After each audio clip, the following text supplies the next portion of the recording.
Kung tatanawin ng pupuntahan, parang malayo ka pa. Kung lilingunin ang pinanggalingan, malayo ka na.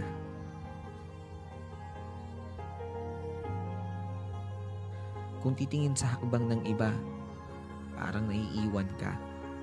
Pero kung sarili ang bibigyang pansin, aba, umuusad ka. Maaaring pagtagpuin tayo sa ilang bahagi ng paglalakbay. Pero ang totoo, kahit kailan, hindi naman talaga tayo magsasabay-sabay.